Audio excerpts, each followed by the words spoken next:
Hello, this is Bill Bryson with bwcacast.com. On this how-to video, we're going to show you how to set up a tent. Now, there's a lot of variety of tents out there, and they all have their unique ways of being assembled, but most tents follow the same general rule on how to set them up. The first thing you want to do is find a nice place to set your tent up. What you're looking for is a nice flat area without very many rocks or roots that are going to be sticking up into your back in the middle of the night, and also an area that's going to be kind of a little bit easier for you to put your tent stakes into. Some tents are self-standing, which means just the poles hold the tent upright, whereas others need the stakes to actually hold the tent upright. So if you have one of those tents, you're going to want to find an area that is a lot easier to put in the tent stakes. But the tent I'm using is a Kelty Cyclone 2. They don't make it anymore.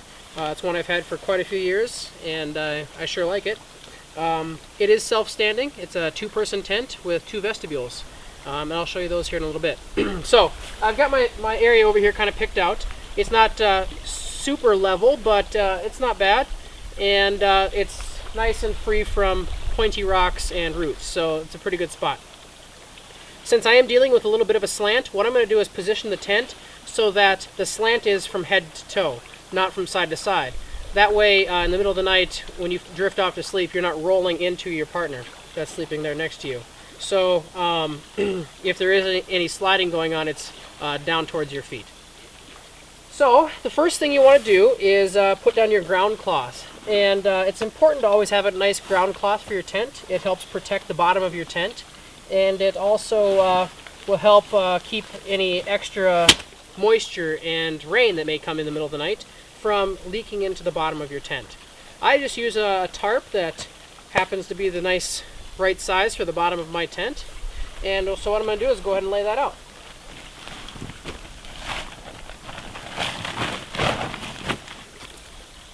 Alright, once my tarp is laid out, I'm going to go ahead and roll out the tent portion.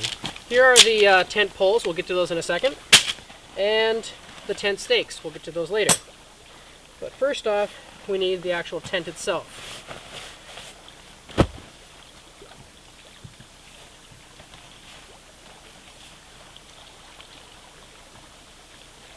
Alright, so on my tent, the next step is putting in the tent poles.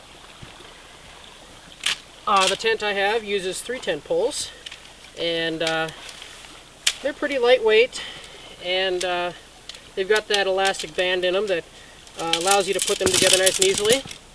What I typically do is I just kind of start picking up the bunch, and the bottoms snap in as I start lifting them into the air.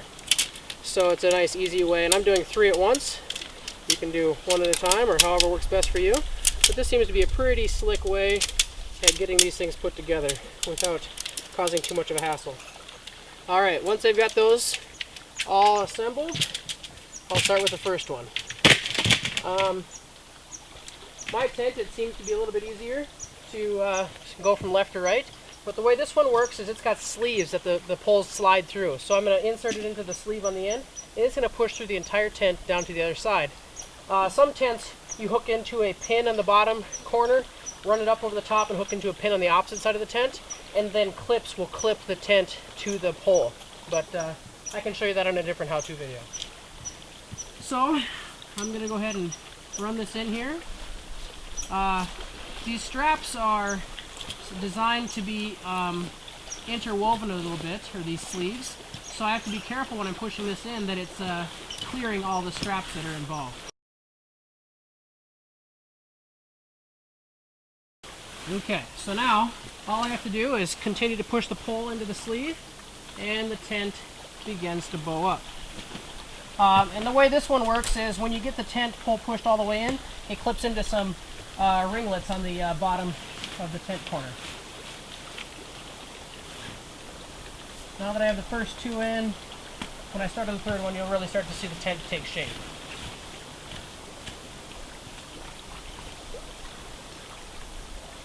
Okay, so now I've got my tent kind of set up there. The next step is to put in some tent stakes to stake out the tent.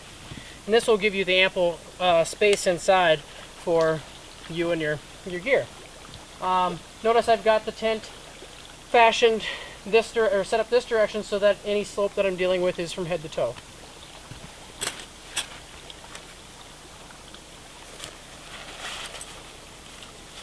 Alright, tent stakes. Pull the tent taut so that it stretches the tent out.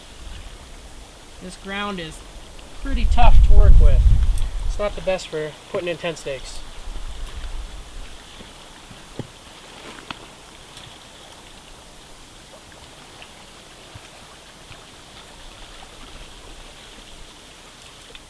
Alright.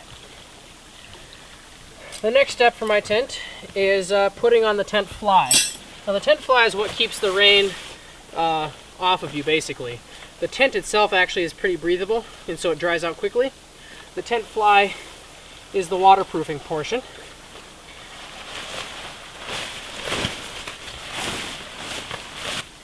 My tent, here the tent fly clips into where all the tent stakes go into on the corners of the tent. And they've got some straps on there that are adjustable, so you can tension the tent fly down as necessary to get it evenly around the whole tent. Now, the vestibules I was talking about, these are areas outside of the tent but under the fly. It's a great place to put gear that you don't need inside the tent, but you'd like to keep dry. And so the nice thing about this tent is it's got 2 vestibules and 2 doors. So it's got an area for each person's gear outside of the tent. So you need to stake that out.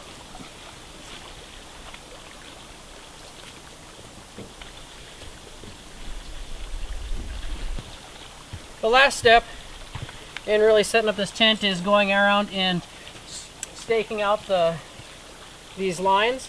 And what they do is they will help keep your tent nice and sturdy if there's a heavy wind that's coming through, and keeps the tent fly away from the tent. Any area where the tent fly actually touches your tent, water can actually permeate your tent then through the tent fly. If it doesn't touch, the water just drips on down the outside. One last thing that you want to be sure of is that your tarp or your ground cloth doesn't stick out outside of your tent fly. The reason is if any water drips down your tent fly, it will hit the tarp and then run under your tent. So if you have your ground cloth or tarp sticking out anywhere, you want to go ahead and stuff it back up under your tent itself. And that way you won't have to worry about that problem. That's basically how we set up our tents here. Like I say, there's a lot of different varieties of tents, and some of them have different instructions that go along with setting those up.